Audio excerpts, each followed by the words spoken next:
Bonjour, je m'appelle Marc Delbé, je suis chercheur en économie de la santé à la London School of Hygiene and Tropical Medicine. Bienvenue à ce séminaire sur le transfert des connaissances pour le volet économique du projet Atlas. Nous vous présentons aujourd'hui les résultats de l'analyse des coûts de la stratégie de mise en œuvre de l'autodépistage du VIH au Mali. L'autodépistage du VIH a été introduit en Afrique de l'Ouest avec le projet Atlas, en Côte d'Ivoire, au Sénégal et au Mali. Le modèle de dispensation que nous vous présentons aujourd'hui est celui conduit par les organisations de la société civile, servant les populations clés en stratégie avancée, à savoir les travailleuses du sexe, les hommes qui ont des rapports sexuels avec les hommes, et les usagers de drogue. L'approche intégrée du projet Atlas se caractérise par une mise en œuvre progressive entre 2018 et 2020. Cette mise en œuvre est coordonnée par l'organisation partenaire internationale Soltis et identifie trois phases. Une phase de développement qui vise à identifier les modèles de dispensation pérennes utilisant les programmes existants, conduisant de la sensibilisation des acteurs clés et création de partenariats avec les organisations de la société civile, suivie par une phase de démarrage avec l'adaptation du matériel d'information, l'élaboration des manuels de formation et la formation des agents dispensateurs, et enfin une phase de mise en œuvre précoce avec la dispensation des kits d'autodépistage du VIH.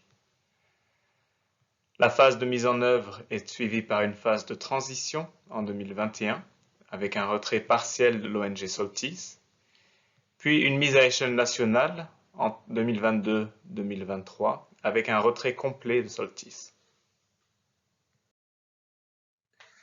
L'objectif de l'étude est donc d'estimer les coûts de la stratégie de mise en œuvre de l'autodépistage du VIH par l'analyse observationnelle des coûts sur la période de mise en œuvre en 2018-2020, suivie par une modélisation des coûts à échelle sur la phase de transition en 2021 et la phase de mise à échelle nationale en 2022-2023.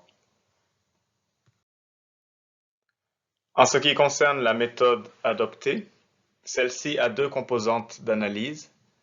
La première consiste en l'analyse des rapports financiers de Soltis et des rapports des organisations de la société civile, ce que l'on appelle top-down costing, capturant l'ensemble des dépenses. La seconde composante de l'analyse est ce que l'on appelle une approche ascendante ou bottom-up costing, qui consiste en la collecte de données de coûts non capturés dans les rapports financiers et des données programmatiques afin d'allouer les coûts par modèle de dispensation. Ces données sont collectées sur les sites de dispensation ainsi qu'au niveau des sièges des organisations de la société civile. Au niveau des sites de dispensation, nous réalisons aussi une étude des temps et mouvements qui consiste en l'observation des agents dispensateurs pour comprendre quel pourcentage de leur temps est alloué à la dispensation des kits afin d'en estimer les coûts de personnel de terrain. En plus de cette analyse de coûts, nous mettons en place un modèle économique qui consiste à estimer les montants de ces coûts en phase de transition et de mise à échelle nationale en identifiant certains coûts fixes et certains coûts variants avec la mise à échelle.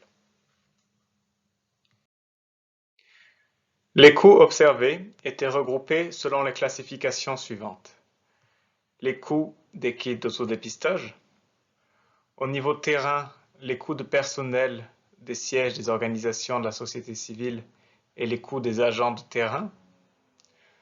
Ensuite, les coûts de mise en œuvre qui consistent en la formation des agents dispensateurs ainsi que les activités de sensibilisation conduites par Soltis pour intégrer l'autodépistage dans les activités de dépistage classiques des organisations de la société civile. Finalement, les coûts centraux au niveau de Soltis et de l'équipe de coordination. Les coûts observés par kit d'autodépistage dispensé étaient de 15 $ pour les travailleuses du sexe et de 27 $ pour les hommes qui ont des rapports sexuels avec les hommes. Nous avons identifié 4 principaux facteurs influençant les coûts observés par kit dispensé. Premièrement, il s'agit du contexte de l'étude, qui est une étude pilote, influençant les volumes cibles à dispenser, ainsi que les prix d'achat des kits. Deuxièmement, il s'agit de l'approche intégrée du projet Atlas, nécessitant certains coûts au niveau central par l'organisation partenaire internationale Soltis, avec notamment le rôle de l'équipe de la coordination pour intégrer la stratégie de l'autodépistage dans les stratégies de dépistage classiques des organisations de la société civile. Il s'agit aussi des effets de cette approche intégrée sur la durée des phases préparatives, c'est-à-dire les phases de développement durant environ 11 mois et de démarrage entre 3 et 6 mois selon les pays. Par ailleurs, cette approche intégrée nécessite aussi l'implication des personnels au niveau des sièges des organisations de la société civile et génère elle aussi des coûts. Troisièmement, il s'agit des populations cibles atteintes. En effet, les populations visées par l'autodépistage les plus importantes en nombre sont les travailleuses du sexe, suivies par les hommes qui ont des rapports sexuels avec des hommes, et enfin suivies par les usagers de drogue. Ces populations étant restreintes en nombre, nous avons donc une demande relativement faible. En lien avec la taille des populations cibles est la taille des organisations de la société civile, fonctionnant à petite échelle avec un nombre restreint d'agents. Quatrièmement, certains facteurs environnementaux ont eu un impact sur les volumes dispensés. Des épisodes de violence contre les hommes qui ont des rapports sexuels avec des hommes ont rendu certains services d'approvisionnement intermittents au Sénégal et au Mali. Les équipes de terrain ont parfois dû faire face à certaines contraintes sécuritaires en Côte d'Ivoire et au Mali. Enfin, la pandémie Covid-19 a elle aussi entraîné un ralentissement et parfois un arrêt des activités de dispensation. Ainsi, le contexte dans lequel notre étude observationnelle a été réalisée a présenté certaines caractéristiques qui ont influencé l'estimation de ces coûts. Certains de ces facteurs sont susceptibles d'évoluer lors de la phase de transition et de mise à échelle de l'autodépistage. L'objectif de notre analyse des coûts à échelle vise à informer l'estimation de ces coûts en phase de transition et de mise à échelle, en prenant en compte certains de ces facteurs pour informer les programmes stratégiques nationaux. Nous vous présentons ici les coûts de l'étude observationnelle par groupe cible et nous les comparons avec les coûts estimés à échelle en phase de transition en 2021 et lors de la mise à échelle nationale en 2022-2023. Tout d'abord, on précise que les volumes des kits à dispenser augmentent depuis la phase observationnelle vers la mise à échelle nationale. Les prix des kits d'autodépistage ne changent pas au cours du temps. Finalement, le programme Atlas et Soltis ne sont présents que dans la phase observationnelle et phase de transition en 2021, mais pas dans la phase de mise à échelle en 2022-2023. L'estimation des coûts à échelle reprend les mêmes catégories que lors de la phase observationnelle, c'est-à-dire les coûts des kits d'autodépistage, les coûts de terrain, les coûts de mise en œuvre et les coûts centraux. On estime que la composition des coûts change avec la mise à échelle. En effet, les coûts de la phase de mise en œuvre diminuent en proportion, ainsi que les coûts centraux. Les coûts les plus importants sont donc liés aux activités de terrain, notamment les coûts de personnel au niveau des sièges des organisations de la société civile et des agents dispensateurs sur le terrain, ainsi que les coûts des kits qui augmentent en proportion, ce qui est logique puisque le nombre de kits à distribuer est plus important que lors de l'étude observationnelle.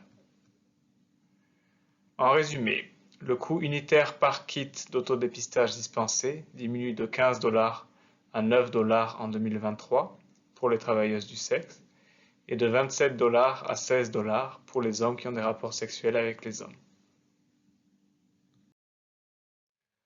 Pour donner un peu de contexte, nous vous présentons les coûts de l'autodépistage du VIH estimés sur d'autres études en Afrique subsaharienne. Il s'agit d'une revue systématique de la littérature qui a été conduite par Ahmed et collègues et qui est en cours de publication. Cette revue nous présente qu'en moyenne, les coûts unitaires par kit d'autodépistage du VIH se situent autour de 13 $. Dans le cadre du projet Atlas, le coût unitaire moyen pondéré sur l'ensemble des groupes cibles et des pays est estimé à 17 $ pendant l'étude observationnelle et à 10 $ lors de la mise à échelle complète. Il y a donc une réduction attendue des coûts de l'autodépistage depuis la phase pilote à la mise à échelle nationale sur l'ensemble des pays. Les principaux facteurs de réduction des coûts correspondent aux économies d'échelle attendues et au retrait de l'organisation partenaire internationale Soltis. Je vous remercie pour votre attention et vous invite à poser vos éventuelles questions. Merci.